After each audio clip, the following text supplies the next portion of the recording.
Non chiamarmi anonimo, non risponderò. Ora sei già so che tua mi chiamò.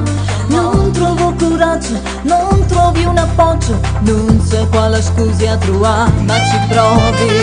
Un invito a cena, una serata con te potrebbe dare forza, te facesse parlare. Pure tu mi piaci, desidero i tuoi baci, ma bisogna solo aspettare.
Di scoprire dentro cosa provi per me. È tutto normale, seppure tu mi piaci, ma voglio ancora aspettare.